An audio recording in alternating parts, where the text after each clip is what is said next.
Olá pessoal, boa noite. Vamos começar mais uma live. Hoje, infelizmente, a nossa convidada não pôde estar conosco aqui na live de hoje. Ela não se comunicou, não sabemos se ela está bem, acreditamos que ela esteja bem, né? É assim que nós desejamos que esteja com ela, tudo bem, certo? Então é isso. Hoje a nossa live é live livre, né? É somente comigo e vamos falar sobre a introdução ao estudo do Espiritismo. Vamos usar, né, inclusive, o material da FEB para isso. Seja bem-vindo, Pedro Vitor. Bom, enquanto as pessoas vão chegando, vou aproveitar e fazer uma prece, né? Uma oração. Pode ser? Então eu convido a todos, nesse momento, que possamos fechar nossos olhos, elevar nossos pensamentos e agradecer por esse momento, por essa reunião, por estarmos, né, em nossas casas, nos ambientes em que podemos acessar e assistir a essa live. Que os bons amigos do mundo espiritual possam se acercar de nós e nos intuir, nos colocar pensamentos para que nós, bons pensamentos, para que nós possamos nos desenvolver bem nessa live. Que ela seja bastante instrutiva, porém leve. Muito obrigado, que assim seja. Assim seja. Ana Paula Ferreira entrou, muito obrigado, viu? Ana Paula, que é lá do irmão Estevão. Bem, a gente vai começar o nosso estudo baseado nessa cartilha aqui, ó. Que é a Introdução ao Estudo do Espiritismo, que é a obra básica, né? E com base nela, a gente vai falar sobre aspectos básicos, né? Como eu já disse. E quem já tem um conhecimento aprofundado na doutrina espírita, essa live talvez não vai servir muito não, mas claro, pode ficar, pode estar conosco, né? Boa noite, Rei Estrela, Laura Magno, boa noite. Pode ficar conosco aqui participando, Lili Correia, boa noite. Pode ficar aqui conosco participando dessa live, e porque a gente vai falar coisas assim bem básicas mesmo, assim, bem assim, alinhar conhecimentos para pessoas que talvez assim não conheçam o espiritismo. Tem um perfil aí que é amigo nosso, que é aprendiz espírita, que estava até a gente conversando sobre isso, como começar o estudo da doutrina espírita. Isso é uma dúvida que sempre paira, né, para todo mundo, né? Então, assim, a gente resolveu pensar nisso, né? Como que a gente começa estudando o espiritismo? Bem, a primeira coisa a ser falada quando a gente vai estudar o espiritismo é a gente falar do centro espírita, exatamente, né? Oi, Andréia, tudo bom? A gente falar do centro espírita. O que é um centro espírita? Bem, acredita-se que um centro espírita é um ente de alvenaria, né? Que a gente vai, é um lugar silencioso, né? Normalmente a gente, quando era o antigo normal, a gente ia à noite, né? Então, assim, aquela coisa calma, silenciosa. Aí você vê pessoas falando, né? Queridos impolutos irmãos de Cristo, dos mais píncaros do mundo espiritual. Então, assim, falando com aquela coisa, né? Toda assim. Mas, na verdade, o centro espírita ele é uma casa religiosa como qualquer outra, né? Então, assim, do jeito que você se comporta quando você vai numa igreja, você deve se comportar quando você vai num centro espírita também, né? E, assim, é um lugar de paz, de serenidade.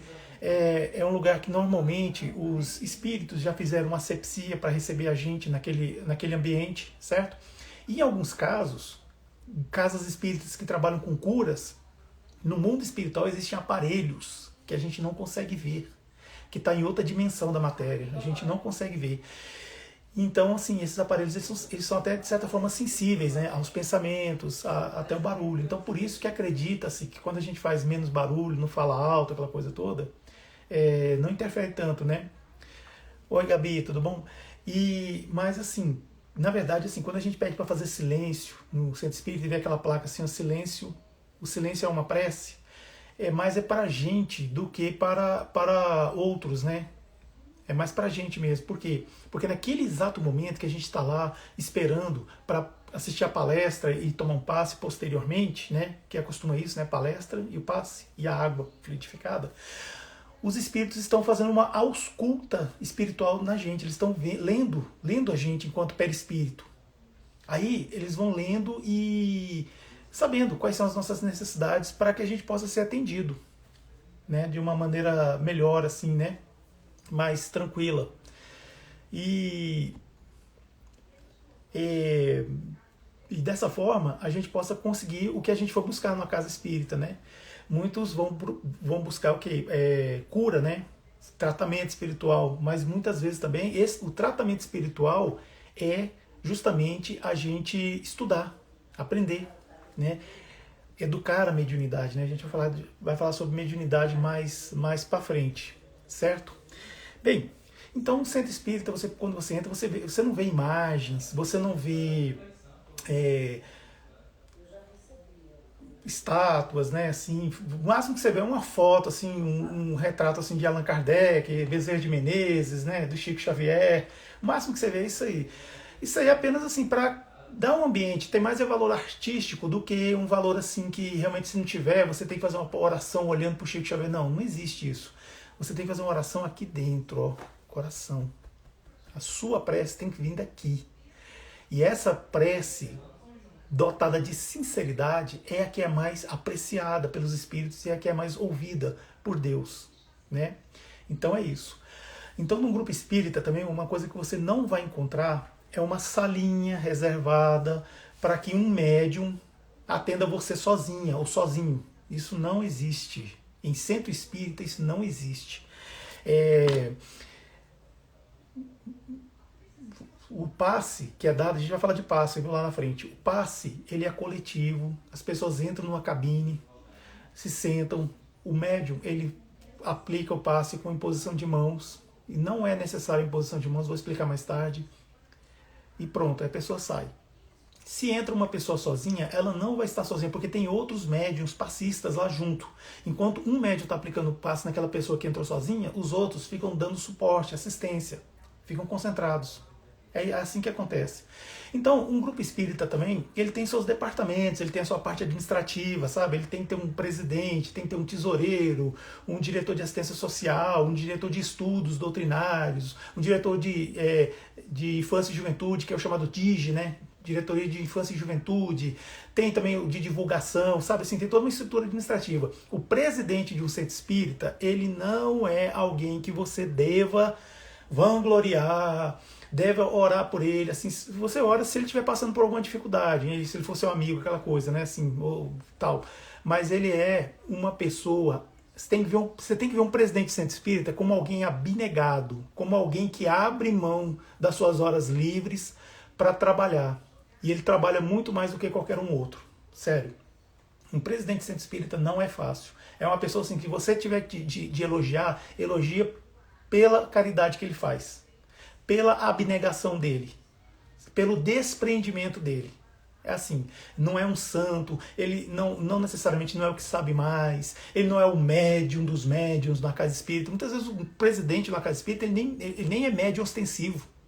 Ele é alguém, sabe assim, alguém que foi lá, meteu o peito e está trabalhando para aquela casa espírita continuar lá naquele lugar, funcionar e levar, né, consolo aos corações e às almas, né, também, né, claro, porque o atendimento é feito para as pessoas, mas também para os espíritos, né, espíritos desencarnados.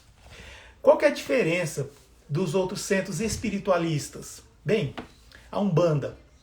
A Umbanda, tem muito centro de Umbanda que fala que é centro espírita, né? Centro espírita, tenda de Oxalá, como a gente já viu aqui em Brasília, né? É porque isso é um aspecto histórico, né? Houve uma época que era proibido ter qualquer outro tipo de religião que não fosse a católica, né? Aí o que acontece? Muitos grupos foram dando um jeito, né? Seu jeito. Aí os centros de Umbanda, os terreiros de Umbanda, começaram a usar o nome de centro espírita para isso. Para ser aceito, tal, aquela coisa. Também é uma religião afro-brasileira. Se até hoje não é fácil, né? Afro, né? Imagina antes, né? Pois é, o racismo, a discriminação, infelizmente sempre teve, né? Hoje menos, mas antes era pior. Tem também um grupo chamado União do Vegetal, que o templo deles chama-se Centro Espírita também. União do Vegetal, para quem não sabe, é uma religião que faz o uso de um chá chamado Oasca. E eles têm esse nome também, Centro Espírita. Pois é, eles usam esse nome também porque foi por uma confusão que houve lá atrás também. Porque justamente isso, para ser aceito, então colocaram o nome de centro espírita. Agora, mas por que centro espírita era tão assim famoso? É porque é o seguinte, Bezerra de Menezes, doutor Bezerra de Menezes, ele foi um homem muito influente na política no Brasil. Então, quando houve essa proibição das manifestações religiosas que não fosse o catolicismo, ele foi lá e bateu um papo lá com o imperador, sabe? Ó, muito tempo, imperador, foi lá bater um papo e explicou o que era o espiritismo. Aí permitiu-se que o espiritismo pudesse trabalhar também, né, os centros espíritas. Aí daí surgiram, né, alguns centros espíritas, né, que não são centros espíritas. O que é centro espírita, então? Centro espírita é onde você tem Deus, Cristo e caridade, certo? Esse é o centro espírita. Centro espírita é aquele que estuda o espiritismo, que é ciência, filosofia e religião. É isso. Onde se faz a caridade é onde não precisa você tomar nenhum artifício, alguma coisa. A única coisa que se toma no centro espírita é água fluidificada, né? Não tem mais nada além disso. E também a manifestação de espíritos, ela acontece de maneira controlada no centro espírita. Isso, exatamente. Quando é feito o atendimento fraterno de espíritos, né, que eles falam doutrinação. Eu não gosto desse nome, gente. Quer dizer que o encarnado, eu que sou encarnado, eu sou atendido fraternalmente. Já um espírito, ele é doutrinado? Não. É atendimento fraterno para o espírito também. O espírito desencarnado que está sofrendo, está desorientado, não sabe o que aconteceu com ele. Lembrando que espíritos são os homens que estavam entre nós e que sofreram um acidente e morreram, né? Ou seja, desencarnaram. E estão aí vagando por aí, procurando uma luz, uma orientação. Então eles são levados para o centro espírita e tem esse atendimento fraterno. Então assim, a manifestação do espírito no médium chama-se psicofonia. É o que se chama de incorporação em outras religiões. Então a psicofonia, o médium que é psicofônico, o que acontece? O espírito se manifesta por meio dele, para quê? Para ele ter aquele choque de realidade, assim, para ele voltar a sentir o corpo físico. Aí ele começa a ter uma orientação, né, na sua mente. Então é fácil, nesse momento, de você falar para ele o que está acontecendo, conversar com ele, aquela coisa, com carinho, né, e tudo, como todo mundo merece, né, claro, né, quem está precisando de ajuda. Então, assim, tem essa diferença, né? E eu já falei dos departamentos, né, do Centro Espírita. Lembrando, gente, que eu tô falando, mas é com base nisso aqui, ó, tá bom? Essa apostila aqui, que pode ver aqui no cantinho, que é da FEB, certo? Então, o que acontece? No centro espírita, nós espíritas, nós acreditamos em Deus. Opa, a Gabi está falando aqui, ó, existem centros espíritas mais especializados em determinadas mediunidades. Por exemplo, este faz mais psicografia, outros é mais voltados para o passe. Gabi, é o seguinte, isso eu nunca vi ainda escrito, mas devido à minha peregrinação, eu já percebi que tem grupos espíritas que se especializam mais nisso ou naquilo, tal. Eu passei por grupos espíritas, por exemplo, que tinham uma coisa assim, muito forte com a questão da disciplina. Grupos espíritas assim, que é extremamente disciplinados, assim, muito, mas muito mesmo. Já tinha outros que eu via que eu não via muita psicografia, via mais a psicofonia. Já em outros grupos espíritas, por exemplo, depende dos médicos que vão também, a gente vê muito trabalhos de materialização. Por exemplo, eu estava conversando aqui com o Felipe, do Médio Iniciante, ele falou que o grupo espírita que ele frequenta tem muita materialização. Então, assim, a gente vai vendo que os grupos espíritas, de acordo com os médiuns que trabalham neles, vão se especializando, né? Então, assim, todo espírita acredita em Deus, que exista Deus. Mas é o seguinte, o que é Deus? Muitos pensam que Deus é um ser assim, né, igual a gente, né, que tem barbas longas, né, cabelos longos, aquela coisa toda, está sentado no trono. Isso aí é uma herança, essa visão é uma herança lá atrás, sabe, da mitologia grega, né, com Zeus. Zeus era assim. Então, assim, Zeus, Deus. Aí pronto, a gente fez aquela associação, né? Mas na verdade, assim, para nós espíritas, o que é Deus? Deus é a inteligência suprema, causa primeira de todas as coisas. Isso é a questão número 1 do Livro dos Espíritos. Eu vou mostrar mais tarde aqui. Então é o seguinte, se a inteligência é suprema, é porque não existe nada acima dele. Não tem nada mais inteligente, nem igual. É tudo para baixo. É daqui para baixo. Então Deus é isso. Deus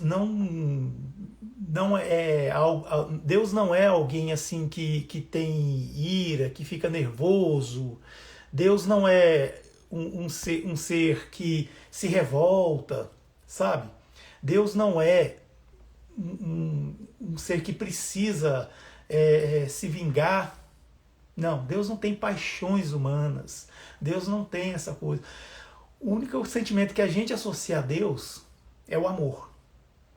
E também a gente fala que Deus é amor e justiça. Por quê? Porque os espíritos superiores trouxeram isso para nós. Então, Deus é esse ser que a gente é difícil de compreender. Por isso que é mais fácil para alguns serem ateus do que acreditar em Deus. Até porque também Deus foi meio que, né, foi trazido para nós assim de uma forma meio estranha, né? Nasce uma criança, sei lá, paraplégica. Por quê? Porque Deus quis. Pô, mas Deus é muito, né? Vamos falar a verdade, né? Não é porque Deus quis, gente. Aquele espírito que nasceu nessa condição aí, de paraplegia ou qualquer outra deficiência, é o próprio espírito que precisou nascer dessa forma para cumprir uma função, cumprir, sabe, alguma coisa que a gente vai falar lá na frente, tá bom? É isso. Então, Deus é a inteligência suprema, a causa primeira de todas as coisas.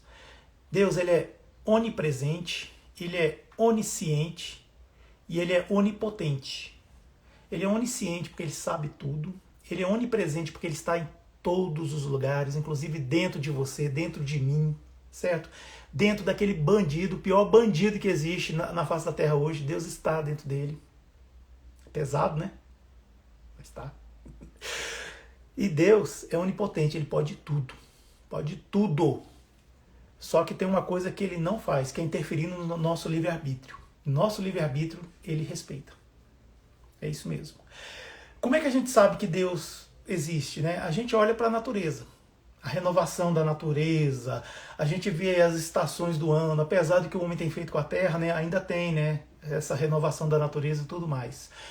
Para ficar mais assim, mais palatável esse entendimento, a gente faz uma seguinte comparação. Já viu quando você sai na rua e você olha para o céu, tem uma pipa? Uma pipa lá? Pipa. Lá na minha terra chama raia, sabe? A raia. Pipa, né? Você sabe que a pipa está lá por quê?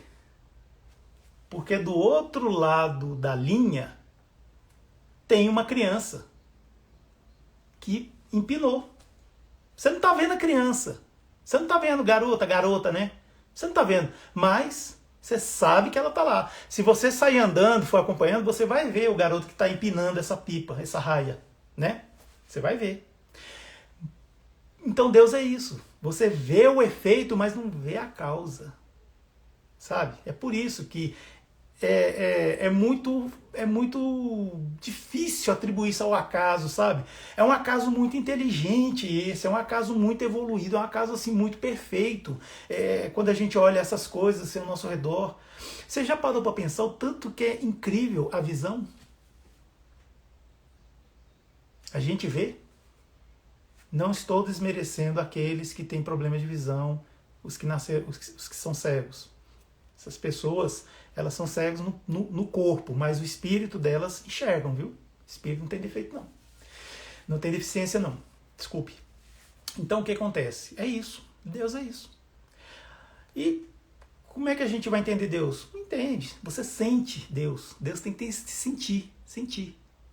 Quanto mais você vai definir Deus, mais você limita ele. Então, não adianta. E outra coisa que tem no Espiritismo também, que nós espíritas acreditamos, é em Jesus. Jesus Cristo, Jesus de Nazaré, o Salvador, o Leão de Judá, qualquer nome que você quiser dar para ele, tá? Jesus. Pois é, Jesus. Jesus, né, de Nazaré. No caso, no Livro dos Espíritos, na pergunta 625, está escrito lá, né, qual é o nosso modelo e guia que a gente pode, né, seguir e tal. A resposta é simples, curta e grossa. Vede Jesus. Só isso. Então, assim, aquele irmão maior que a gente tem, sabe aquele irmão mais velho que você olha, você se espelha e fala assim, poxa vida, quando eu crescer eu quero ser igualzinho a ele, né? Eu não tive irmão mais velho, né? Mas assim, só para ter uma analogia. Então você fica sempre assim admirando aquele irmão mais velho que faz coisas assim que você fica, uau, sabe? Jesus, irmão mais velho. Poxa, que só 3 anos que ele ficou assim, pregando, assim, ele fez coisas assim que nós, sei lá, de cair o queixo, assim, né? Não só pelos fenômenos, pelo fato de ele ter andado na água, ter transformado a água em vinho, ele ter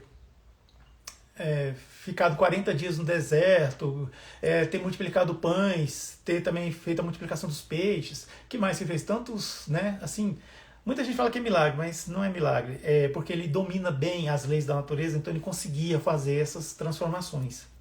E também Jesus era tão assim para frente, né? Tão fora da caixinha, né? Que ele também elevou muito a mulher, né?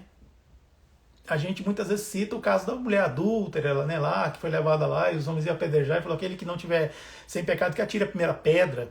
Mas não, tem também a viúva, que lá no templo de Salomão, ela foi lá no gasofilácio e jogou 3 moedinhas lá e fez aquele barulhinho, né? Aí o pessoal começou a rir, dar aquelas risadinhas, e a gente falou assim: opa, peraí, essa mulher aí, ó, que vocês estão rindo, ela doou muito mais do que qualquer outra pessoa rica aí. Porque essas pessoas ricas doaram muito, mas é o quê? 5% da sua riqueza. Aquela mulher, ela doou, acho que devia ser 80%, porque ela era pobre. E Jesus elevou a condição dela. Olha Maria de Nazaré, Jesus elevou a condição de Maria de Nazaré, sua própria mãe, né?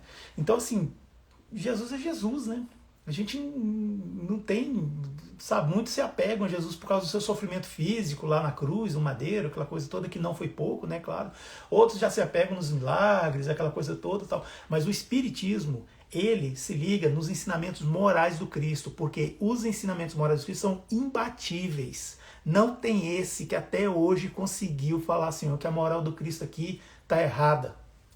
Então o Espiritismo se apega nisso. O Espiritismo, ele se alicerça, quer dizer, é nisso. É nos ensinamentos morais do Cristo. Certo? Bem, e os espíritos? Já que é Espiritismo, né? Eu tenho que falar uma coisa também. Espiritismo é um nome que foi cunhado por Allan Kardec, que era um professor chamado Hippolyte Léon Denisard Rivail, que ele mudou de nome quando ele começou a receber as cartas e começou a codificar a doutrina espírita. Então ele criou esse nome, Espiritismo. Por quê? Porque para dar nomes, coisas diferentes tem que ter nomes diferentes, né? Então ele deu esse nome. Para quem talvez não tinha visto ainda, Allan Kardec é esse senhorzinho aqui. Então Allan Kardec, o que acontece? Ele deu esse nome, Espiritismo. Então assim, quando a gente abre uma Bíblia e vê lá escrito lá que é proibida a prática do espiritismo, essa Bíblia tá viciada, viu, gente? Porque o espiritismo surgiu em 1857, a Bíblia surgiu lá atrás. Pelo menos assim, a última reforma da Bíblia, né, o último concílio, né, foi lá atrás, então não tem que falar essas coisas não. Bem, então assim, e os espíritos existem? Existem. Pois é. Qual é a prova da existência dos espíritos? Você está vendo um espírito aí agora na tela aqui? Observa direito. Eu vou até colocar aqui, ó. Você está vendo um espírito aí? Aqui, ó. Eu. Eu sou espírito. Você é espírito. Esse senhorzinho aqui, ó, ele também é espírito. Sabia? Quando você olha para seu pai, para sua mãe, você está vendo espírito. Espírito encarnado. Espírito no corpo, né? No avatar, né? Isso aqui é um avatar, né? É temporário, uma morada temporária do espírito, certo? Mas é o seguinte, esse senhorzinho aí, ele participou de fenômenos, o Allan Kardec, de fenômenos chamados mesas girantes ou mesas dançantes. Acreditava-se que era uma mágica, uma brincadeira que se fazia, né, tal. Mas depois ele foi ver que não só girar e dançar, mas essas mesas davam respostas inteligentes, né? Então assim, ficava as pancadas, né?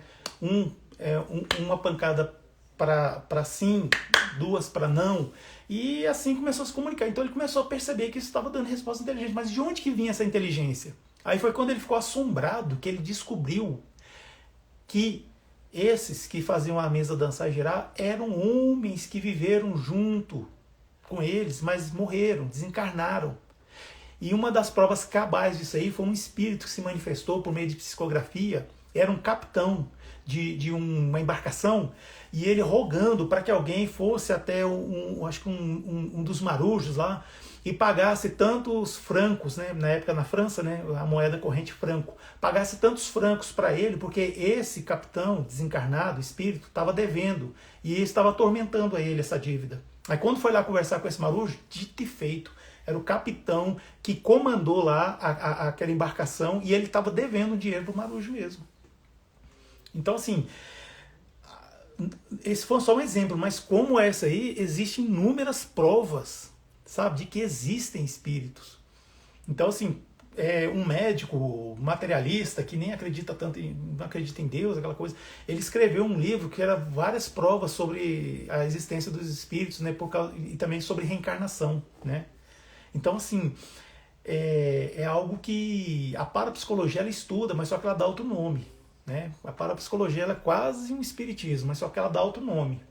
Então, assim, e comprova isso aí. E outra coisa que nós espíritas fazemos é a prece.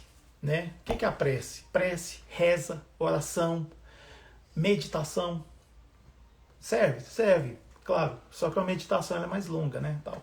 Mas quando a gente faz uma prece, é como se a gente parasse no tempo, ficasse presente no presente. É como se a gente concentrasse, a gente se concentra sempre naquele Criador.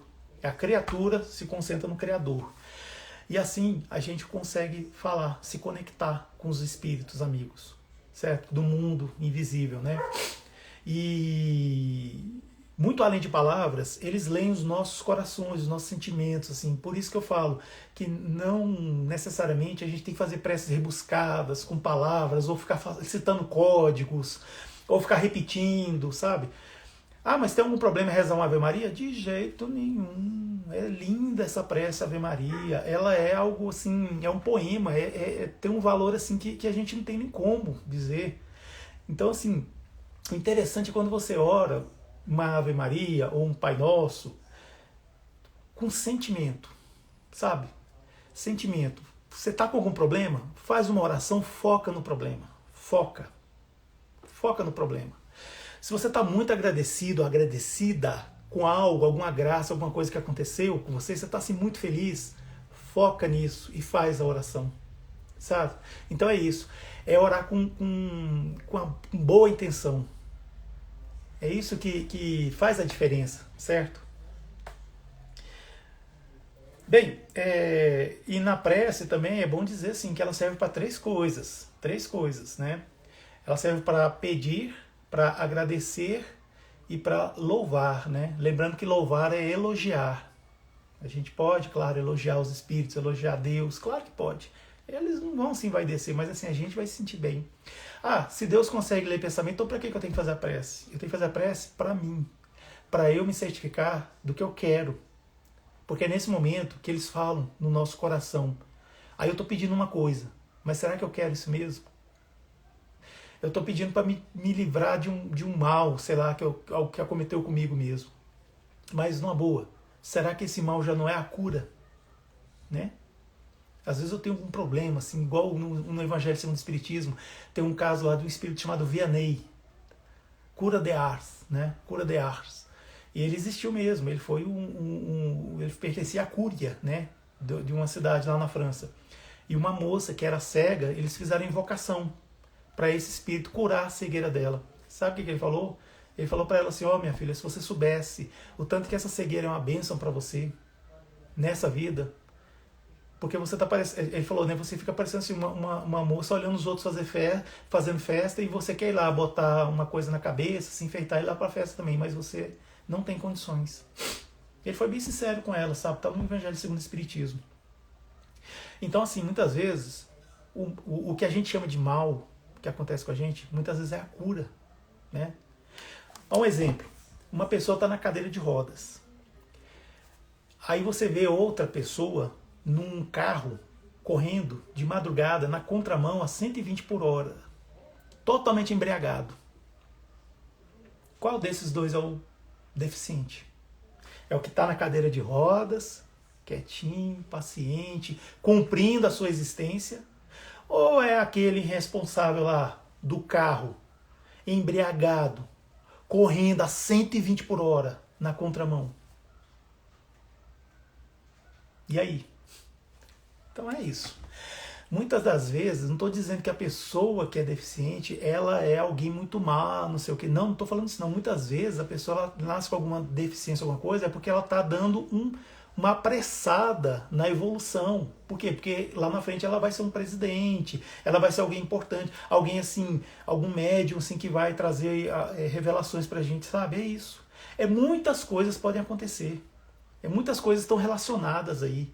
Então, assim, eu tô falando aqui, devido à minha limitação, eu falo uma coisa ou outra, também porque a gente só tem 60 minutos, né, no Instagram, né? Então, eu tô sendo um pouco mais, né, mais sucinto. Mas existe N coisas, né?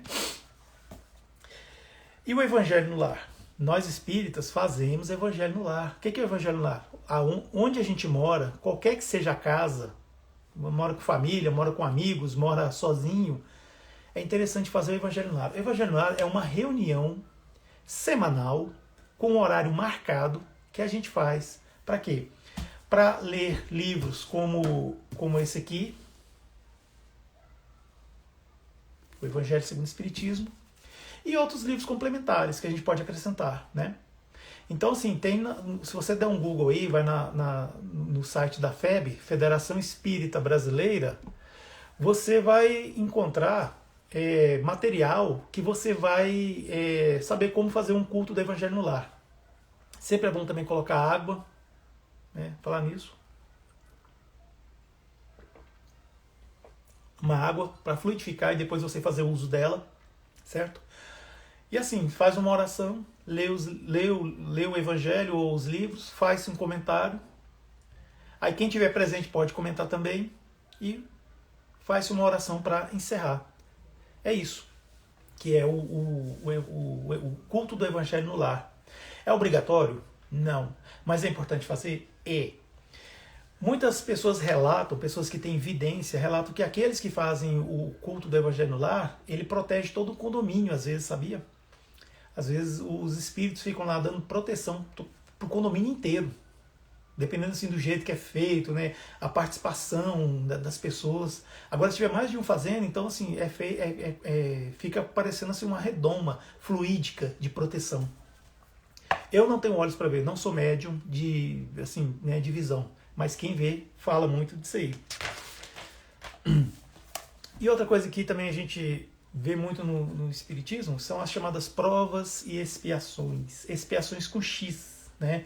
Expiações é o quê? Pagar com sofrimento, remissão. Então, assim, por quê, né? Por que existe pagar com sofrimento, remissão? Isso aí é para espíritos mais rebeldes. Espíritos que cometeram, digamos assim, coisas erradas, né, em vidas passadas, coisas equivocadas. Aí eles ainda estão recalcitrantes, né, aquela coisa toda assim, então às vezes nasce com algum sofrimento, com algum problema, alguma coisa assim, sabe? Então tudo aquilo que causa dor pode ser considerado uma expiação. E prova? Prova é para aqueles que já erraram, já expiaram, mas pede aquela prova para provar para si mesmo que não vai errar de novo. É igual, por exemplo, imagina uma pessoa que ela pela primeira vez na vida foi trabalhar como caixa de supermercado. Primeiro emprego da vida dela. Aí, claro, né? No primeiro dia que ela ficou com falta de dinheiro, ela falou assim, não, eu vou pegar um pouquinho aqui, porque depois eu reponho quando sair meu pagamento. Aí foi nessa, foi descobrindo que ninguém dava falta, ninguém falava nada, né, e tal, e foi pegando. Aí chegou um momento em que o rombo era tão grande que aí chamou atenção, eles viram, aí a pessoa foi demitida. Aí o que acontece? Ela ficou desempregada, sofreu, ficou sem dinheiro, sem ter como pagar as dívidas, aquela coisa que o desemprego ocasiona pra gente, né, infelizmente. Só que o que acontece? Aí ela pediu para ter uma prova. Ou seja, ela vai trabalhar de novo como caixa e ela vai provar que ela mesma consegue ser honesta. Porque ela aprendeu a lição. Então aí ela consegue um emprego, ela é admitida, vai trabalhar como caixa de um, sei lá, de um supermercado. Então ela trabalha até se aposentar então, e não toca em um centavo do dinheiro que não é dela. Então, ou seja, é uma aprovação que ela conseguiu, né, passar. É mais ou menos isso. Eu estou sendo assim meio curto e grosso para, né, dar uma entendida. Então, provas e expiações é isso. Por quê? Porque a Terra é um mundo de provas e expiações. Porque existem outros mundos. Existem mundos primitivos, que a Terra já foi e não é mais. E além de provas e expiações, existem também os mundos de regeneração, que é a próxima fase da Terra, é ser um mundo de regeneração. Certo? Então, assim, e tem a lei de ação e reação, né? Ou seja, a lei de causa e efeito, na verdade, né? Ou seja, toda causa tem um efeito, né? Então, assim, muitas das vezes a gente tá passando por efeitos de causas que a gente teve em vidas passadas, às vezes. Então, por isso que eu falo, às vezes a gente nasce com um problema, alguma coisa assim, é porque a gente pediu, porque a gente quer provar que nós somos capazes. Bom, a Cida está dizendo aqui, ó, será que um dia os espíritos serão puros? Sim, todos os espíritos serão puros, mas só que terão que passar por uma escala aí, viu? De evolução, viu, Cida? Obrigado pela sua participação, tá bom? Mas é isso, todos os espíritos vão. É aquela história do átomo ao anjo, né? Tudo vai evoluir. E cada vez mais vai evoluindo. Bom, outra coisa que tem entre nós espíritas, né, é a mediunidade, né? O que é a mediunidade? Mediunidade quer dizer intermediário. É aquele que está entre uma coisa e outra, né? No caso, é aquele que está entre os espíritos encarnados e os desencarnados. Opa, chegou aqui a Priscila, do Cefac Oração. Bem-vinda, Priscila. Então, assim, o médium, né? Existe o médium ostensivo e o médium não ostensivo. O que é isso? Médium ostensivo é aquele que vê claramente o espírito, é aquele que escuta claramente os espíritos, é o que psicografa. Às vezes ele escuta e escreve, às vezes o braço ele fica parecendo uma coisa assim, ele tem que. Ele nem sabe o que está escrevendo. Às vezes ele escreve com os dois, sabe? Às vezes escreve em língua, escreve em russo. Chico Xavier ele tinha a 4ª série. Ele psicografou em várias línguas. Sério. Ele psicografou coisas que só hoje a medicina tá confirmando. E ele psicografou lá atrás. Ó. Então, o que acontece? O médium é essa pessoa, o ostensivo, né? Então, assim, um médium que ele tem... ele é dotado de certas propriedades orgânicas nele, que ele, através da ação dos espíritos, consegue materializar coisas. Sim, existe materialização, não é mágica, não é magia, é mediunidade. Pois é. Hoje em dia a gente não vê tanto assim essas coisas, por quê? Porque isso gasta muito fluido, que a gente fala, né? Fluido é uma energia, assim, então, assim, eles podem usar isso para outras coisas, né? Essa energia, esses fluidos, né? Para curas, né? E para ajudar os espíritos encarnados. Então, hoje em dia a gente vê mais o que? A psicografia mesmo. E tem os videntes, né? Que veem os espíritos, tal, aquela coisa toda. No livro dos médiuns, que é esse aqui, é o livro dos médiuns ou o guia dos invocadores. Ele fala sobre todas as mediunidades, certo? É muito bom conhecer. E assim, a mediunidade ela é um dom, a pessoa que é médium, a gente deve, como é que fala? Saudar? Não. Para te falar bem a verdade mesmo, quanto mais assim ostensiva, quanto mais forte a mediunidade, maior é a dívida. Por isso que se você é médium, ou você conhece algum médium, não pode se envaidecer não, porque isso aí ó, é um indício de que tem muita dívida no cartório. É o seguinte, a pessoa ela pode nascer cega para pagar os erros de vidas passadas. Pode nascer cega, pode nascer paraplégica, pode nascer com algum problema mental, pode nascer surda, ou pode nascer médium. Muita gente escolhe nascer médium, porque, isso é fácil demais. Pois é, mas aí começa a ouvir espíritos, começa a ver espíritos, aí começa a ficar... Aí o que acontece? Acaba se não tem a mediunidade educada, né? Acaba indo para um lugar para tratar pessoas loucas, né? Quem é que nunca assistiu o filme Ghost, O Outro Lado da Vida? Lembra lá a personagem da Good, da Ruppberg? A mulher lá, que é a vidente, pois é, ela estava lá sendo charlatona, não sei o que e tal. Só que, o que acontece? De vez em quando ela via espírito. Aí o Sam, que tinha sido assassinado, estava lá vagando, sem saber o que fazer. Aí ele viu que ela conseguia escutá-lo. Aí ele não largou do pé dela. Por quê? Porque ele queria salvar a vida da ex-mulher dele, ou seja, da viúva dele, né? Que ela tinha falecido, né? Aí ele ficou no pé dela cantando música, ela não conseguia dormir até que ela concordou em ir lá. Pois é desse jeito que acontece, gente. É um assédio que não tem tamanho. Vida de médium não é fácil. Vocês acham que a vida do Chico Xavier era fácil? Do Divaldo Franco é fácil? De jeito nenhum. Então, assim, o médium ostensivo é esse.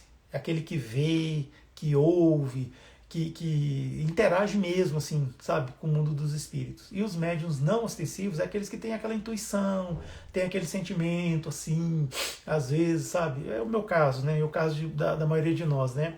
Aqui, ó, a Márcia está falando, ó. E os que sonham com espíritos ou sentem algo ruim em determinados lugares também são médios? Sim, Márcia, são médios também, exatamente. O sonho, ele não é bem assim uma categoria de mediunidade, né? A gente sonha. E o sonho, ele daria uma live, viu, para falar de sonho. Se vocês quiserem, a gente pode depois ver isso aí mais para frente aí. Mas dá uma live, falar sobre sonhos, né? Muito legal. Mas assim, existe médiums sonambúlicos, né? Ou seja, aquele médium que dorme, aí ele conversa, mas ele conversa como espírito desencarnado, ou seja, ele não está falando como pessoa. Então ou seja, ele incorporado nele mesmo, você entende?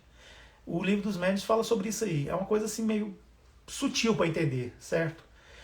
Então é o que é a mediunidade, né? Gente, seja bem-vindo aí todos aí, viu? Desculpa se eu não tiver lido aí todas as participações, assim, mas eu estou me esforçando, viu, gente? Desculpa aí, tá bom? Você é médium, o que você faz? Ora, faz o evangelho no lar. Se tiver atendimento fraterno à distância no seu centro espírita, faça o atendimento fraterno, converse. E quando você puder, estude. Ingresse num grupo espírita de sua preferência, fazendo o estudo sistematizado da doutrina espírita, o ESD, certo? Aí no ESD você vai ter já subsídios para fazer o ESME, que é Estudo Sistematizado da Mediunidade. Isso aí são programas de estudo feitos por ela aqui, ó, pela FEB, Federação Espírita Brasileira. Essa aqui é a sede dela aqui em Brasília, ela tem também lá no Rio de Janeiro. Então é isso. Se você é médium, calma. Não fique apavorado, não fique apavorada, tá? Procure as pessoas, converse. Se quiser mandar um direct aqui para nós, a gente conversa também. Eu já encaminhei uma pessoa, um rapaz que estava querendo conhecer sobre espiritismo, porque ele estava vendo coisas, né, vendo espíritos. Aí eu consegui um WhatsApp de um grupo espírita e ele, eu imagino que ele esteja, né, lá. Outra coisa que a gente fala muito no espiritismo é sobre reencarnação. O que é reencarnar? Reencarnar é sair de uma vida e entrar de uma existência e entrar em outra, né? São existências. A vida é uma só, porque o espírito é criado por Deus em um determinado momento. A gente não sabe quando. Então ele cria e esse espírito vai encarnando, reencarnando, desencarnando, reencarnando, desencarnando, sabe? Desencarnando, reencarnando, desencarnando, reencarnando. Aí é isso que acontece. Até chegar um momento em que a gente está do jeito que a gente, assim, nesse nível de evolução que nós estamos aqui agora, né? Nós podemos dizer que a gente passou por várias existências, né? Como pobre, rico, em outros países, sabe?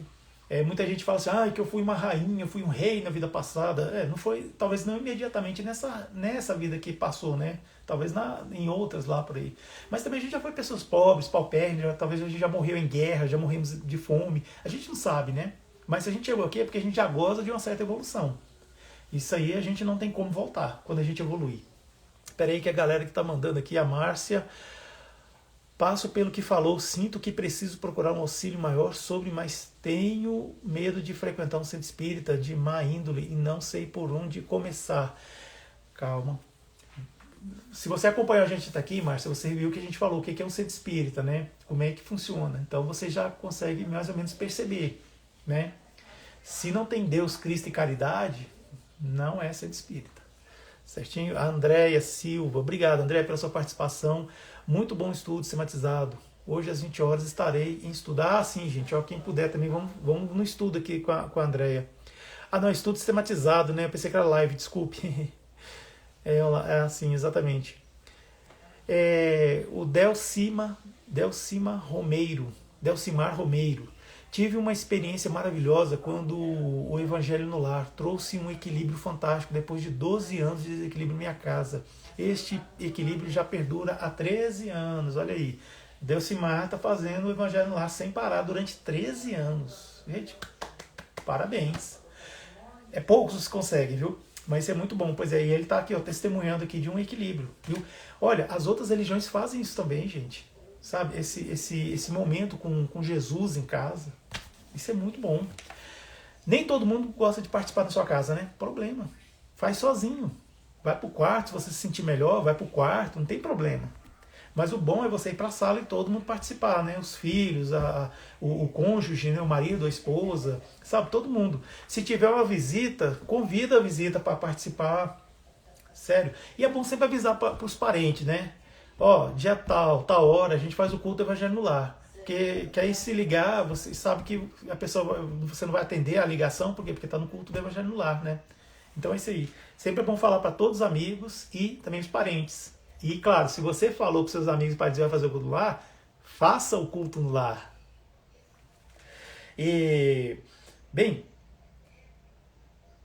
as provas da existência da reencarnação a gente já falou. Teve até um médico que escreveu, né, 20 provas sobre vidas passadas de pessoas que viveram tal, e ele ia nos lugares e comprovava isso aí. O próprio Allan Kardec, ele também teve essa comprovação também por várias formas. Bem, eu sei que a vida continua, viu? A vida nunca acaba. A vida é do espírito. Eu posso cometer um suicídio, mas eu vou matar a roupa. Sério. Eu vou pegar a roupa e vou jogar fogo nela. Mas aí eu vou continuar existindo. Se eu estou com problema de dívida de dinheiro e me mato, a dívida não vai ser paga. Se eu tô com algum problema assim, sei lá, eu tô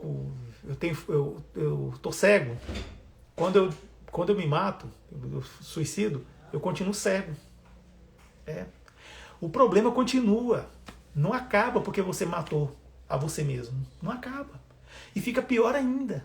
Por quê? Porque você gerou uma dívida. E você vai ter que renascer e vai ter que passar o defeito que você causou para o perispírito, você vai ter que passar para a carne, para o corpo físico. Ó, existe o corpo físico, que é esse aqui, existe o perispírito, que é o que faz a ligação entre o corpo físico e o espírito, tá bom? 3 coisas. Corpo físico, perispírito e o espírito. O espírito, ele é uma bola de luz. O perispírito sou eu, igual você está vendo aqui, ó, em forma de espírito, desencarnado. Certo? É isso, perispírito. E eu tô aqui, corpo físico. Só para ficar alinhado aí as coisas aí, tá bom? E a morte? Como é que a gente se relaciona com a morte?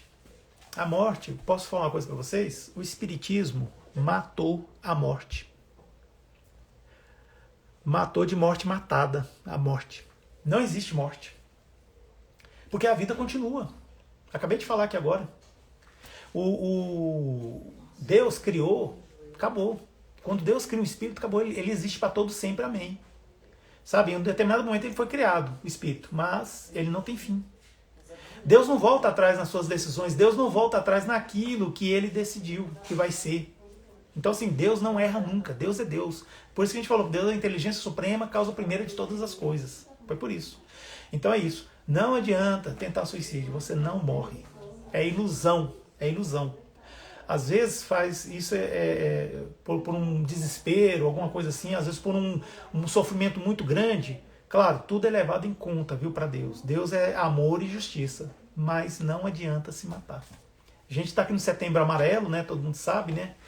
Inclusive a gente até mudou a logo aí do nosso canal, justamente para isso, para lembrar que o suicídio é ilusão. O suicídio não leva a nada.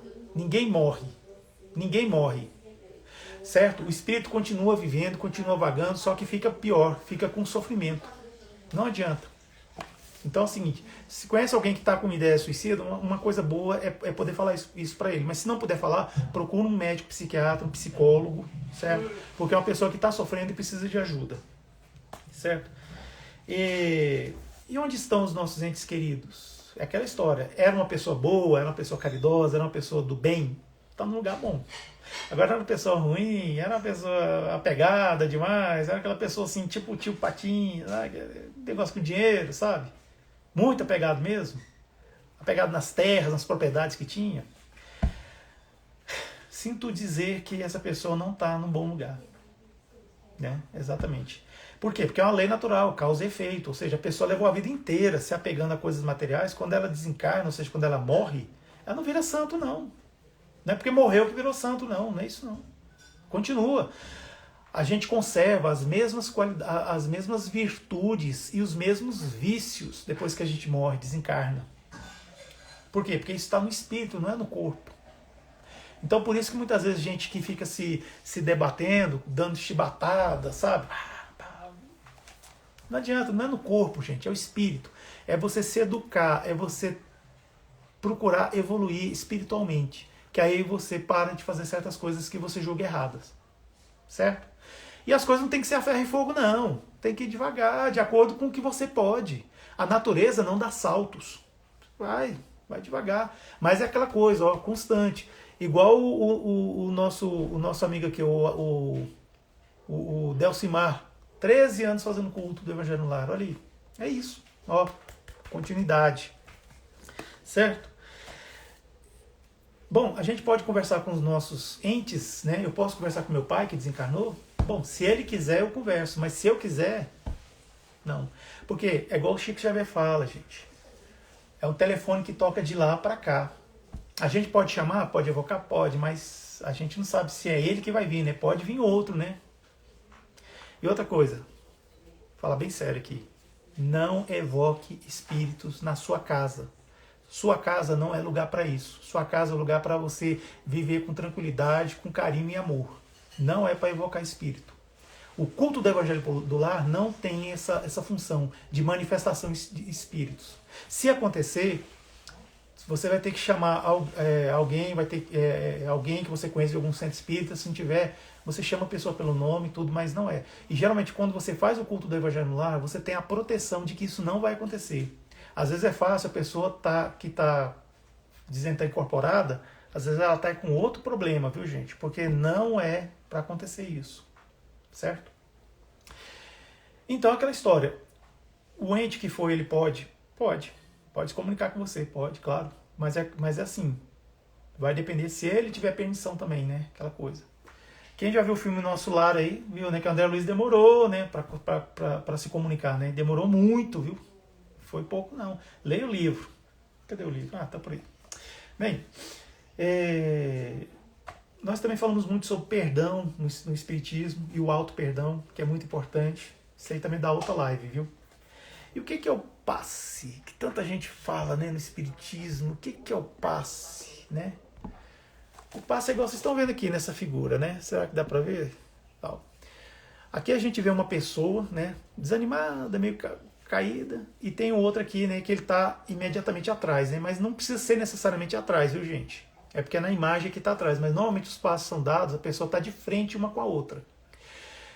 E você pode ver que no outro plano mais elevado está uma entidade, um espírito, que está passando energias para esse homem que está no meio aí. Isso é uma imagem ilustrativa, para dizer o quê?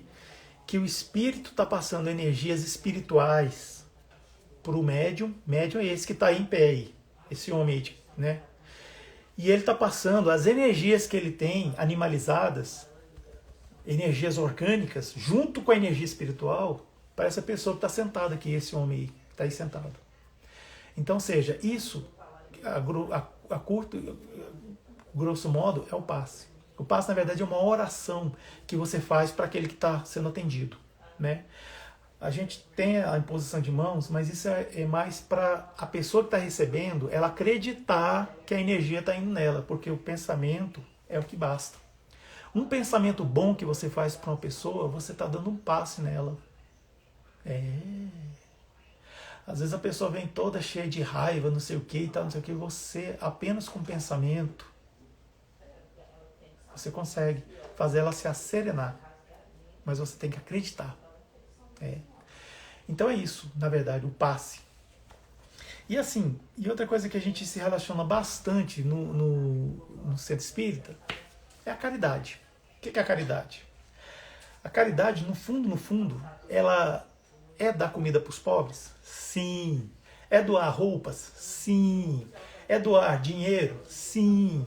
É doar móveis, coisas grandes? Também. Mas essa é a caridade material. Ela é fácil de fazer? É, basta você ter e tal. Às vezes você tem um móvel na sua casa que você quer se livrar dele, aí você liga para aquele centro espírita, aí a pessoa vem, busca, faz o frete grátis para você, né? Aí você fala que fez a caridade. Não, aí já não é caridade. O que você queria era se livrar do trombolho, né? Não, caridade é, antes de tudo, sentimento. Por isso a gente fala assim, que existe a caridade material e a caridade moral. A caridade moral é aquela que você faz em benefício do outro sem você querer nada em troca. E sem ostentar. E sem ficar se amostrando, como falo, né? Então, assim, é benevolência para com todos. O que é benevolência? Boa vontade. Boa vontade para com todos.